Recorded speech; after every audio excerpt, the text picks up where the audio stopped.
আসসালামু আলাইকুম প্রিয় বন্ধুরা, কেমন আছেন সবাই? স্পোর্ট টকিং নিয়ে আবারও আপনাদের সামনে আমি মোহাম্মদ তামিম হাজির হয়েছি।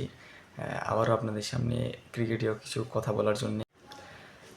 গতকালকে একটা ভিডিওতে দেখলাম চৌধুরী সারাফাতুল্লাহ, যিনি ধারাভাষ্যকর করে থাকছেন এক সময়, তিনি বলছেন যে আগে আমরা যখন বাইরের কান্ট্রিতে বলতাম যে আমাদের দেশ বাংলাদেশ, তখন পরিচয় দিতে হতো ইন্ডিয়া বা পাকিস্তানের কোনো মধ্যবর্তী দেশ। কিন্তু বর্তমানে পরিচয় দিলে মানে একজনই বলতে হয় যে সাকিব আল হাসানের নাম।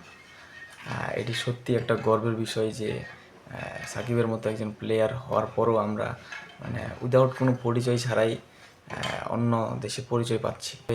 আজকে শুনে হতাশ লাগছে যে তামিম ইকবালের মতন একজন প্লেয়ার, সে কিনা বলতেছে যে যদি সে মামলা তুলতে পারে তাহলে সে মানে দেশের ক্রিকেটে আসতে পারবে এবং পরবর্তীতে সে খেলার যোগ্য হবে যদি ফিট থাকে।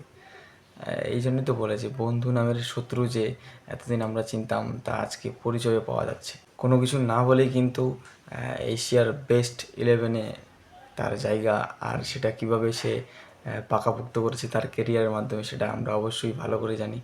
সো তাকে নিয়ে এত সমালোচনা না করে তার পিছন বাদ দেন, দেশ বা নিজের জীবন নিয়ে ভাবেন। এটুকুই আপনাদের মঙ্গল হবে। যারা যারা তার পিছনে হেটার্সগুলো যুক্ত হয়ে আছে এতদিনে, আপনাদের বলবো আপনারা তারা একটু তার থেকে সরে আসেন, কারণ তার মানে কোনো কিছু আপনারা ছিঁড়তে পারবেন না যতই আপনারা সমালোচনা করতে থাকেন তাকে নিয়ে।